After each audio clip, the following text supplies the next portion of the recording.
আর চলে গেছিলাম একটু বাইরে, একটু কাজ ছিল বাইরে, সেই কারণে। আর আমার একটা খুব অভ্যাস যে আমি যখনই কোনো কিছু বাইরে যাই বা কোনো কিছু জিনিস ভালো লাগলে বা কোনো কিছু পশু পাখি বা কোনো আবহাওয়া বা এই যে পরিবেশটা, আমার একটা ভিডিও বানাতে আমি খুব পছন্দ করি। আর আজকে মেঘটা এত সুন্দর করেছিল, আর এই মেঘটাতে বৃষ্টি হওয়ার আগে যে মেঘটা থাকে সেই মেঘটা বেশ সুন্দর লাগে। আর গিয়েছিলাম একটু বাজার গিয়েছিলাম, কারণ আজ একটু কাজ ছিল বাইরে, সেই কারণে। আর এখন আমি আছি টোটোতে।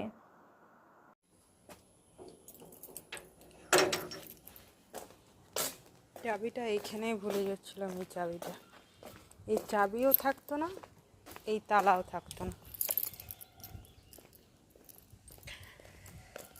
অনেক দিন পর আসছি ঘরটাতে, অনেক দিন পর, মিনিং সেটাই। আজ মেঘ করেছে, প্রায় দিনই মেঘ করছে, কি সুন্দর লাগে তাই না? ওরে বাবা, এত পুরোনো চাবি লাগিয়েছে।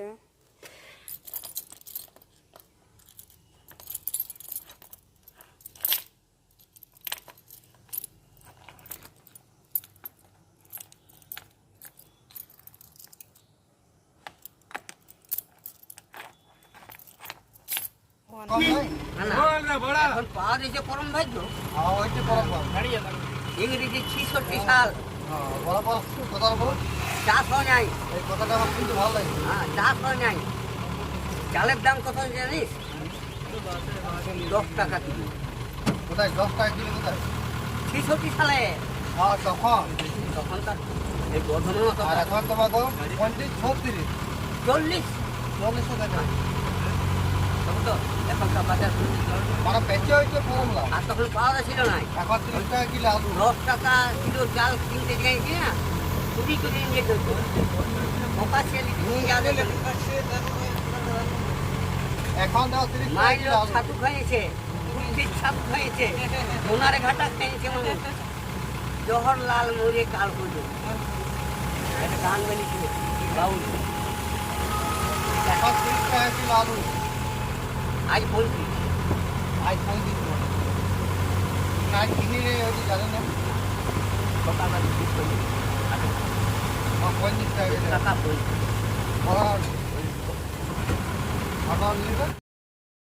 ভালোই যাচ্ছি, ভালোই চলে আসবো, কিন্তু আবার কোথার থেকে যে বৃষ্টিটা নামালো, আর ঠিক সেই মুহূর্তে বৃষ্টিটা নামালো যখন আমি ঠিক বাড়িতে পৌঁছবো। একটু আগে শুনছিলাম, গাড়িতে বসে সবার কথা শুনছিলাম, আর এই আসার সময় বৃষ্টিটা আমাকে এমনভাবে জ্বালাতন করলো, আমি ভাবতে পারিনি বৃষ্টিটা এরকমভাবে জ্বালাবে।